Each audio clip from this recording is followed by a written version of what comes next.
Good morning.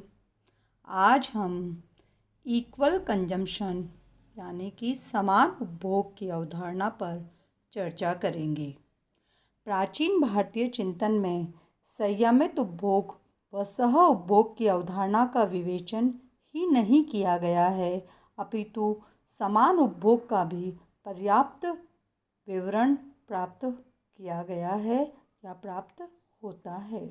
Atharvaveda में समान उपभोग का निर्देश देते हुए कहा गया है, हे पुरुषों, तुम समान मन वाले, समान कार्य वाले रहकर छोटे बड़ों का ध्यान रखते हुए परस्पर सुंदर वचन कहते जाओ। हे मनुष्यों, मैं तुम्हें समान कार्यों में प्रवृत्त करता हूँ।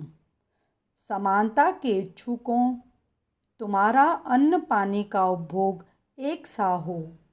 मैं तुम्हें समान मन बनाकर एक से कार्य में प्रवृत्त करता हूँ। सभी को अन्न धन और उन्नत संरक्षण मिले, जिससे सबकी उन्नति हो। समान उपभोग की अवधारणा का समर्थन करते हुए गांधी जी कहते हैं, प्रत्येक को संतुलित भोजन, रहने के लिए साफ सुथरा मकान, बच्चों की शिक्षा की सुविधा और दवा दारू की पर्याप्त व्यवस्था मिलनी चाहिए। यह है मेरी आर्थिक समानता की तस्वीर। आर्थिक समानता का अर्थ हमें यह नहीं मान लेना चाहिए कि प्रत्येक के पास एक समान धन रहेगा। इसका अर्थ यह जरूर है कि प्रत्येक के पास रहने के लिए मकान, पहनने के लिए पर्याप्त वस्त्र और भोजन के लिए पर्याप्त अन्न होगा। धर्म युक्त धन प्राप्त करके हम सभी संगठित होकर आनंद का उपभोग करें। वैयक्तिक उन्नति के स्थान पर सामुदायिक उन्नति के उद्देश्य की प्राप्ति में संलग्न व्यक्ति को अभ्युदय तथा निःश्रेयस दोनों की प्राप्ति होती है। महाभारत में समान उपभोग का समर्थन करते हुए कहा गया है कि तुम हमारे समान होकर रहो। हम लोग तुम्हें भक्ष्य वस्तु देंगे, जो हम लोगों का भोजन है वही तुम्हारा भक्ष्य होवे। दान आदि से प्राप्त धन को स्वजनों सहित समभाव से भोग करना चाहिए। संपूर्ण जगत में उपभोग योग्य वृष्टि जल की धारा से सभी तृण लता और धान्यादि औषधियों वनस्पतियों आदि को संचित करने का निर्देश दिया गया है। सभी लोग भोजन पर निर्भर रहते हैं। भोजन जीवन प्राण है, अतः सभी को भोजन देना चाहिए और यह सर्वोत्तम है। बिना अन्य व्यक्ति को खिलाए स्वयं भोजन नहीं करना चाहिए। प्राचीन चिंतन के अंतर्गत यह कहा गया है कि यह मेरा है, यह पराया है, ऐसे विचार तुच्छ या निम्न कोटि के व्यक्ति करते हैं। उच्च चरित्र वाले व्यक्ति समस्त संसार को ही कुटुंब मानते हैं। वसुधैव कुटुंबकम का मन विश्व बंधुत्व की शिक्षा देता है। भारतीय वाङ्मय में सदा सबके कल्याण की कामना की गई है। यहाँ एक दोहे के द्वारा हम इसे स्पष्ट करना चाहेंगे। सर्वे भवन्तु सुखिनः, सर्वे सन्तु निरामया, सर्वे भद्राणि पश्यन्तु मा कश्चित् दुख भाग भवेत्। अर्थात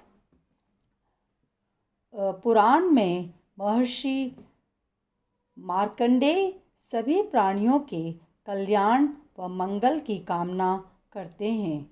समस्त प्राणी प्रसन्न रहे, किसी भी प्राणी को कोई कष्ट या मानसिक कष्ट न हो, सभी कर्मों से सिद्ध हो, सभी प्राणियों को अपना और अपने पुत्रों के हित के समान बर्ताव करना चाहिए।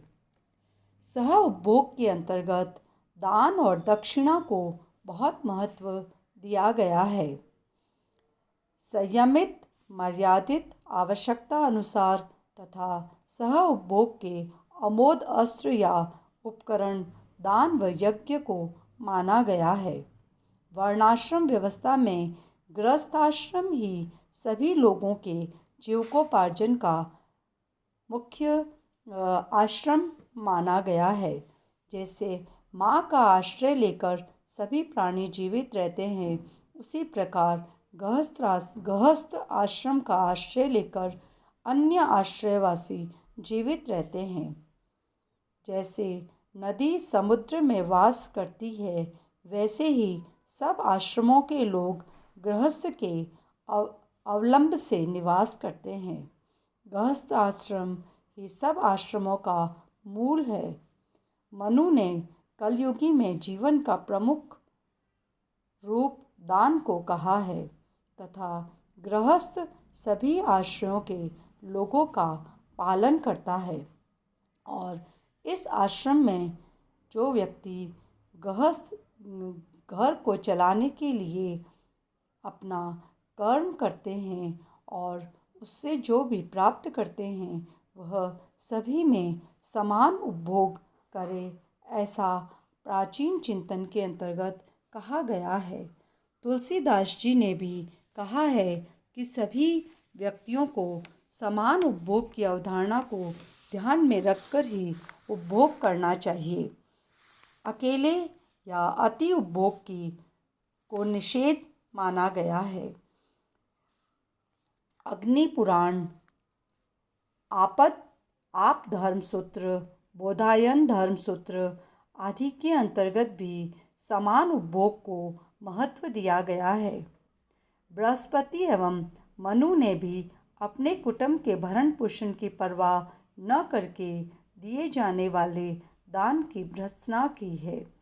अर्थात उन्होंने कहा है कि पहले व्यक्ति अपने कुटुंब का पालन करे और अपने कुटुंब के अंतर्गत समान उपभोग की अवधारणा को महत्व दे। भागवत पुराण के अंतर्गत भी समान उपभोग की अवधारणा को महत्व दिया गया है। शुक्र ने कहा है, संसार में अतिदान, तपस्या तथा सत्य का संबंध, ये तीनों दरिद्रता उत्पन्न करते हैं। और प्राचीन आर्थिक चिंतन के अंतर्गत दरिद्र व्यक्ति को अति हीन दृष्टि से देखा जाता था। यज्ञ व दक्षिणा को भी प्राचीन चिंतन के अंतर्गत महत्व दिया गया है। और समान उपभोग के अंतर्गत यदि एक व्यक्ति के पास में अति उपभोग की वस्तुएं हैं, तो वह यज्ञ व दान के द्वारा दूसरों को उसे उपलब्ध कराए, ऐसी अवधारणा प्राचीन समय में थी।